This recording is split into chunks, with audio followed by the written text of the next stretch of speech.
Ang kautusan ay anino lang ng mabubuting bagay na darating. Kailanman ay hindi ito nakakapagpabanal sa mga taong lumalapit sa Diyos sa pamagitan ng mga handog na iniaalay nila taon-taon. So ang handog mga kaibigan ay walang kabuluhan, ano?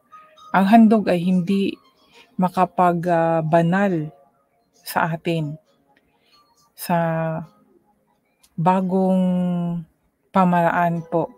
Hindi na po yung mga handog na ating inialay o yung mga ginawa noon sa panahon ni Moises.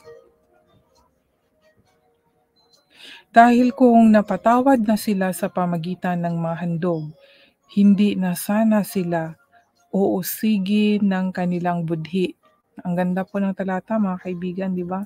So hindi nakakapag-alis ng konsensya. Sa sarili din po natin, di ba, pag maghandog tayo, gagawa tayo ng mabuti, pero meron pa rin tayong kasalanan na hindi na-confess, di ba? Lagi nating dinadala yun eh. Yung pang-uusig ng ating konsensya. So hindi talaga hindi din talaga yung mabuting gawa o handog.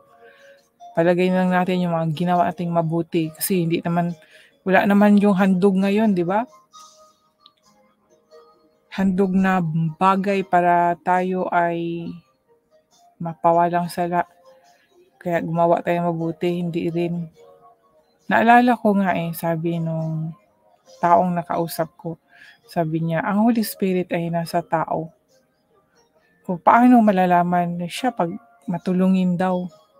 Pag ang taong matulungin, nasa kanya yung banal na Espiritu, yung Holy Spirit. O sabi ko, sige nga, kung ang tao ay matulungin, ngunit siya ay nakikiapid, nasa kanya ba yung banal na Espiritu? Hindi po siya nakasagot. Alala ko talaga yan mga kaibigan. So, yan po yung isa sa mga pagbabasihan natin, ano? At sabi dito sa verse 3, ngunit ang paghahandog na ginagawa nila taon-taon ay hindi na nila kailangan maghandog pa. Ngunit ang paghahandog na ginagawa ang paghandog na ginagawa nila taon-taon ay taon-taon ay siya pang nagpapaalala sa mga kasalanan nila. Dahil hindi makapag-aalis ng kasalanan ang dugo ng mga toro at kambing na inihahandog nila. Kaya nga nang dumating si Jesus dito sa mundo, sinabi niya sa kanyang ama, hindi mo nagustuhan ang mga handog at kaloob ng mga tao. Kaya binigyan mo ako ng katawan na ihahandog ko. Hindi ka nasiyahan sa mga handog na sinusunog at mga handog na paglilinis. Kaya sinabi ko sa iyo, narito ako para tuparin ang kalooban mo, O Diyos, ayon sa nasusulat sa kasulatan tungkol sa akin. Una, sinabi ni Kristo na hindi nagustuhan ng Diyos ang mga handog at kaloob na hindi siya nasiyahan sa mga handog na sinusunog at mga handog sa paglilinis, kahit na ipinapatupad ito ng kautusan. Pagkatapos sinabi niya sa kanyang ama, narito ako para sundin ang kalooban mo, kaya inalis ng Diyos ang dating paraan ng paghahandog upang palitan ng paghahandog ni Kristo. So, mayroong pagbabago, no? Nagbabago yung pamaraan din ng Diyos para mga kaibigan. Pero yung pagbabago niya ay hindi para sa ikakasama natin, kundi mas ikabubuti natin.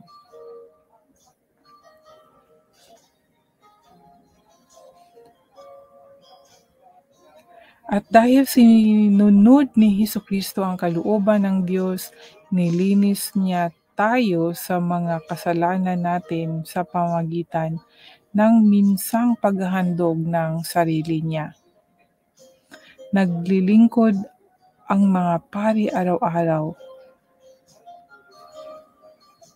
at paulit-ulit na nag-aalay ng ganoon ding mga handog na hindi naman nakapag-aalis ng kasalanan. Ngunit si Kristo ay minsan lamang naghandog para sa ating mga kasalanan at hindi na mauulit kailanman. Pagkatapos nito, umupo na siya sa kanan ng Diyos at hinihintay na lang niya ngayon ang panahong pasukuin sa kanya ng Diyos ang mga kaaway niya. Kaya sa pamagitan lang ng minsang paghahandog, ginawa niyang ganap magpakailanman ang mga pinabanal. Ang mga pinabanal niya. Ang banal na espiritu mismo ang nagpapatutuo tungkol dito, sapagkat sinabi niya, ganito ang bagong kasunduan na gagawin ko sa kanila sa darating na panahon.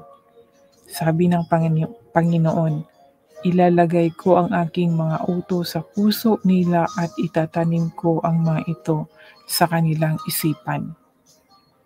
Dagdag pa niya, tuluyan ko nang lilimutin ang mga kasalanan at kasamaan nila. At dahil napatawad na ang mga kasalanan natin, hindi na natin kailangan pang maghandog para sa ating mga kasalanan. Amen. So dito mga kaibigan sa Hebreo chapter 10 verse 17 na ang sabi, tuluyan nang lilimutin ang mga kasalanan at kasamaan nila. So kung tayo mga kaibigan ay nakahingi ng tawad o nag-confess na tayo, pinatawad na tayo, ang ating kasalanan, lahat ay kinalimutan na ng Diyos. Dahil nga nilinis na nga tayo, hindi na yun niya ulitin sa atin, ipaalala sa atin. Ngunit, pag ang tao mga kaibigan na nakakaalam sa ating kasalanan, ulitin ipaalala yan. Ganyan po ang kaaway ng Diyos. Sa atin, sa sarili po natin, kung meron po tayong negative thoughts, ang negative thoughts na yan ay, syempre, hindi yan sa banal na espiritu, no, na pag-iisip. Yan pong kaaway niya, lagi pong magpapaalala sa ating mga kasalanan. Ngunit, pag tayo po ay totoong tinatawad na, wala na po yung hindi na po tayo, yung konsensya natin na lagi tayong binabagabag, wala na po tayong maramdamang ganyan. Dahil nasa Kanya na po tayo, kay Jesus Christ na po tayo. Siya na po ang nasa ating puso at isipan. Hindi na po tayo madadaig ng kaaway niya na si Satanas po. Kasi ganun talaga yan. Uusig-usigin ka niya. Pero wala talaga. Pag tayo talaga ay nag-confess na mula sa puso, wala na, hindi na natin maano yun mga kaibigan. Hindi ka na talaga maano yung bang, kahit ano pa ang pang-uusig ng mga tao, alam mo na pinatawad ka na, hindi mo yun iisipin. Hindi mo na kinakahiya dahil na-confess mo na sa Panginoon eh.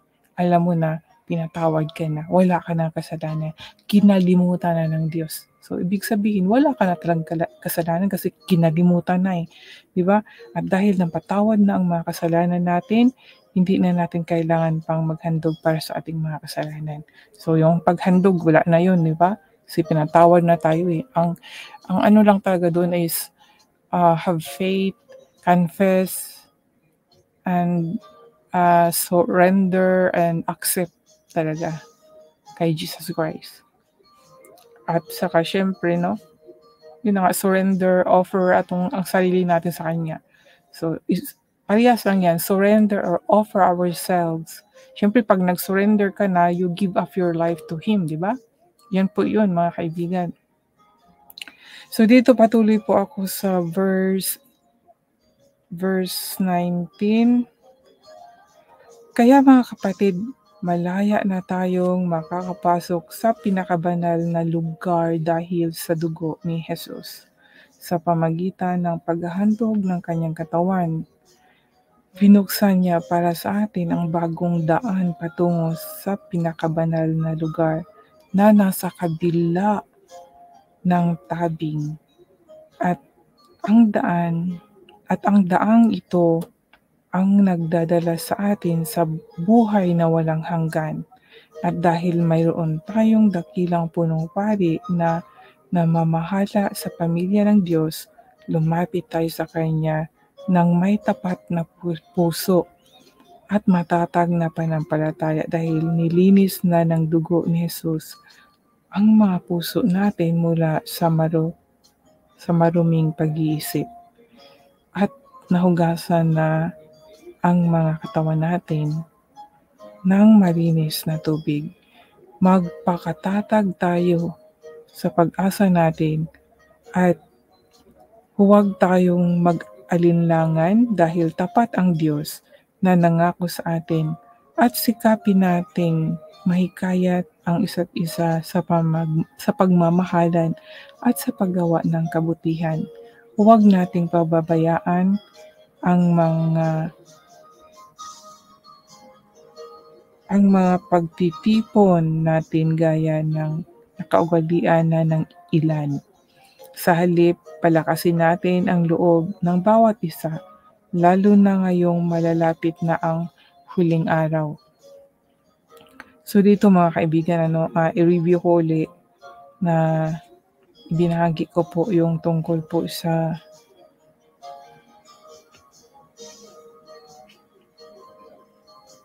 paglinis, na nilinis ang ating kasalanan sa pamagitan ng dugo ni Jesus Christ. At nahugasan na ang mga katawan natin sa malinis na tubig. Itong tubig ay isa na yung gawain sa pagsunod, para prove talaga na sumampalataya tayo kay Jesus ay magpabautismo tayo muli sa tubig, yung ilublob tayo para masunod natin yung sinabi sa Juan chapter 3 verse 5 and then doon sa Acts chapter 2 verse 38. Ayun po, na kung nung bata ay binautismuhan tayo, pero hindi tayo nakahingi ng tawad. Diba? Kailangan natin magkonfessal, confess, and then magpabautismo. Kasi yun po ang sabi sa Acts chapter 2 verse 38 na magsisisi kayo at magpabautismo. So paano ba yung magpabautismo? Kagaya nung sinabi ni Cornelius kung paano magpabautismo ang tao na malaki na, hindi na pwede ibalik sa tiyan. Kaya para maganap yung bautismo na yan, yun ang way sa mga nag-aaral ay yung tao, ilublob, kasi ganun yung ginawa ni Juan kay Jesus Christ. Kaya yung sa bata na bautismo, hindi talaga siya gawa na yung nagsisisi ka talaga. Pwede yun yung bata pa na i-dedicate siya sa Diyos, Pero kung lumaki na siya, dapat magsisisi dahil nakagawa ng kasalanan at tatanggapin si Jesus Christ sa buhay niya. Kaya yun po yung dapat nating sundin, mga kaibigan. Pag lumaki na tayo, alam na natin na may kasalanan tayong ginawa. Kung wala kayong ginawang kasalanan, hindi nyo to susundin, itong sinabi dito. Diba? So ngayon na alam nyo po na may nakasaad talaga dito. Halimbawa yung ginawa ni Juan kay Jesus Christ Yun po yung halimbawa. And then, yun, yung sa John chapter 3 verse 1 to 5. Basahin natin yan kung paano nagtanong si Cornelius. And then yung doon sa Acts chapter 2 verse 38. Para matanggap natin yung regalo, ang kaloob, no? Hindi lang po tayo magpabautismo sa tubig na hindi nagsisisi ng totoo, mga kaibigan. Paano natin matanggap ang banal na espiritu kung magpalublob lang, hindi naman nagsisisi talaga? Tsaka yung naengganyo lang sa iba na, yung bang meron kasing tao din na sunod-sunuran ba? Yung totoo talagang pagsisisi, mga kaibigan, para matanggap natin ang banal na espiritu. Yun po ang gusto ng Panginoon at alam ng Diyos kung ano ang ating nararamdaman at ano ang ating iniisip. Hindi tayo makapagsinungaling sa Kanya. At pagpatuloy ko po ang pagbasa, mga kaibigan. Dito sa verse 26, sapagkat kung sasadyain pa nating magpatuloy sa paggawa ng kasalanan, yan niyo po, sadyain daw, sabi dito ha, sapagkat kung sadyain pa nating magpatuloy sa paggawa ng kasalanan, pagkatapos nating malaman ang katotohanan, wala nang handog na maiaalay pa para mapatawad ang mga kasalanan natin. So si Jesus Christ lang talaga, mga kaibigan. Tanging ang nakakatakot na paghuhukom at nagliliyab na apoy ang naghihintay sa mga taong kumakalaban sa Diyos. Hindi pa ito na dumating kasi kaya maraming ay hindi naniniwala, hindi natatakot. Pero pag malaman ninyo po ang salita ng Diyos, dahan-dahan maunawaan niyo po talaga. So, kung Bisaya ka, may Bisayang Bible, may Tagalog, or iba-ibang lengguwahe na kung ano ang salita mo, mababasa mo at maunawaan talaga, mga kaibigan. Kaya nga, advice ko talaga na magbasa po tayo. Sabi dito,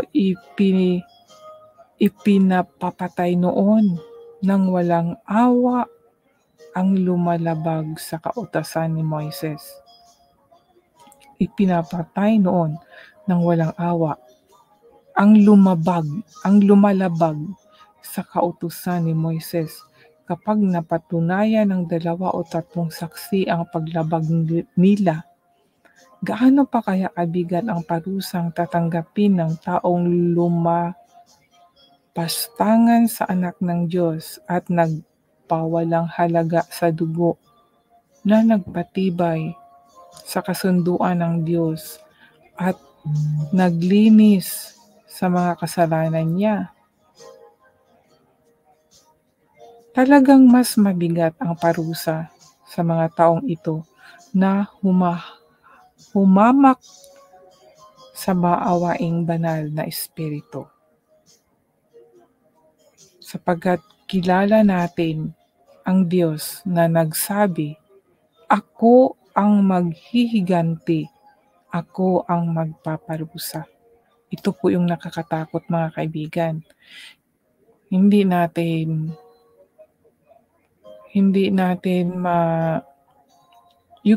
We cannot mock God. Kung gano'n, hindi natin siya, paano ba yun sa Tagalog? Sa Bisaya, BI-BI, dili nato ma-BI-BI ang Ginoo. O sa Tagalog, hindi natin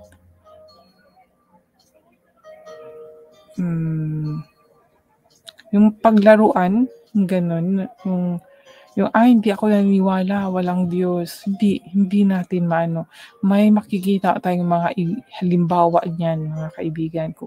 Yung mga taong yun bang parang inaano nila yung Panginoon, binababa. They look down God, no? They mocking God. May nangyayari hindi masama sa kanila. May nangyaring masama sa kanila mga kaibigan. Sorry, baliktad yung sinabi ko. Kaya hindi natin pwedeng paglaruan or yung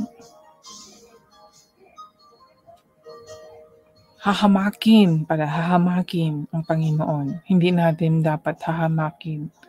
Kung hindi po kayo naniniwala sa Panginoon, huwag nyo lang hahamakin. Nasa sa inyo yan. Pero huwag nyo po siyang hahamakin or i-down. Kaya doon sa mga taong non-Christian, yung hindi sila nakarinig tungkol sa Diyos,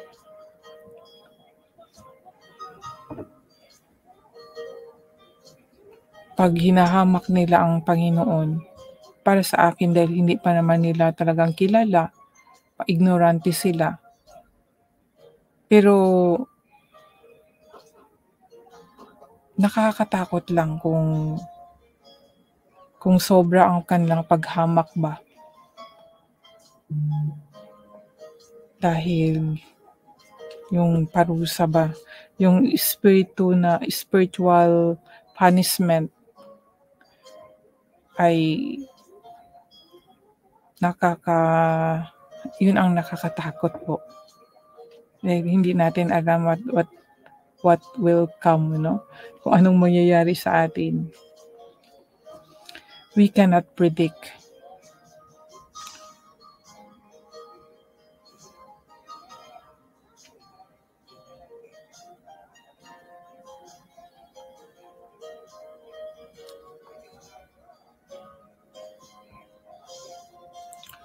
Sapagkat kilala natin ang Diyos na nagsabi, "Ako ang maghihiganti, ako ang magparusa."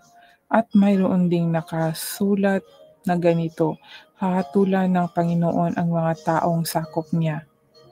Kakilakilabot ang kahihinatnan ng mga hahatulan ng Diyos na buhay." Kahit sakop pala ng Diyos ay hahatulan niya. Hahatulan ng Panginoon ang mga taong sakop niya. Alalahanin niyo ang nakaraang panahon. Noong una, kayo'y naliwanagan. Dumaan kayo sa matinding hirap. Pero tiniis niyo ito at hindi kayo nadaig. Kung minsan inaalipusta kayo at pinag-uusig sa harapan ng mga ito. At kung minsan naman dinamayan niyo ang mga kapatid na dumaranas ng ganitong pagsubok. Dinadamayan niyo ang mga kapatid na nakabilanggo at kahit inagawan kayo ng mga ari-arian, tiniis niyo ito ng may kagalakan dahil alam ninyong mayroon kayong mas mabuting kayamanan na hindi mawawala kailanman. Kaya huwag kayong mawawala ng pananalig sa Diyos dahil may malaking gantimpalang nakalaan para sa inyo. Kailangan ninyong magtiis para masunod niyo ang kalooban ng Diyos at matanggap niyo ang ipinangako niya. Sapagkat sinasabi sa kasulatan, sandaling panahon na lang at darating na siya. Hindi na siya magtatagal at mabubuhay ang taong itinuturing kong matuwid dahil sa pananampalataya niya. Ngunit kung tumalikod siya sa akin, hindi ko na siya kalulugdan. So kung ikaw ay nakakarinig sa katotohanan, nakakilala ka na sa Kanya sa pamagitan ng iyong pakikinig, sa pag-a-attend ng mga service, misa, sa iba-ibang paraan, tapos at talikuran mo ang Panginoon. Wala, hindi ka na niya kalulugdan mga kaibigan. Ngunit hindi tayo kabilang sa mga tumalikod sa Diyos at napapahama, kundi kabilang tayo sa mga sumampalataya at naliligtas. So mga kaibigan, kung ikaw po ay sumampalataya sa Diyos, huwag ka na pong tumalikod. Continue po. Continue. Dahil God is real and alive. Tinanggap po na siya. Pag-continue mo na po ang pagtanggap mo sa Kanya. Huwag ka na pong bumalik pa sa dati. gagawa po ng mabuti.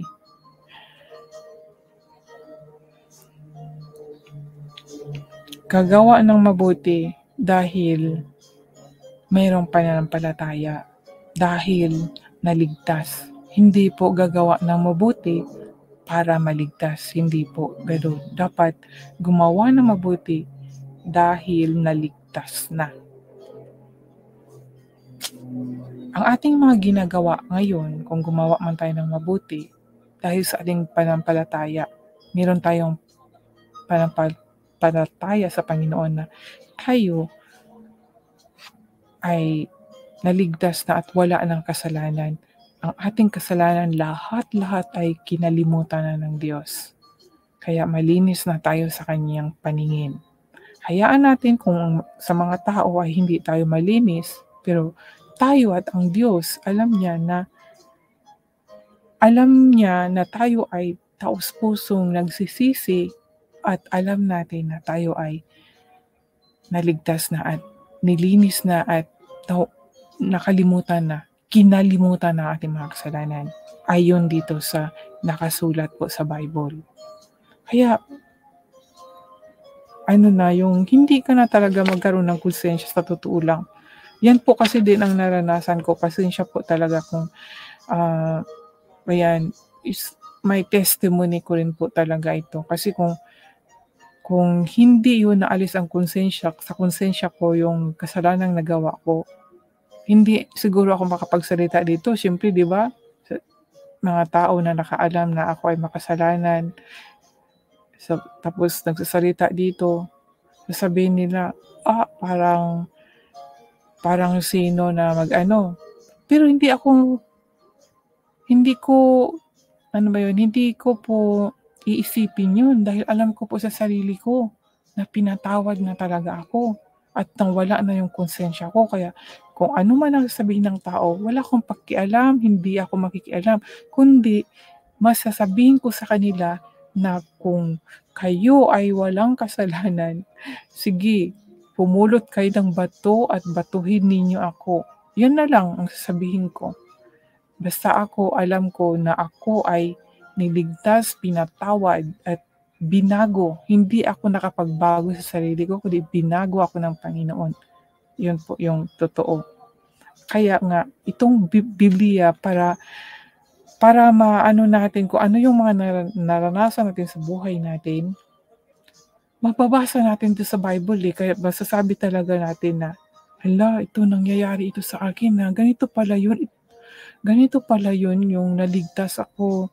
Tapos, totoo nga pala talagang maligtas, yung mga, di ba naranasan mo, regalo pala yun.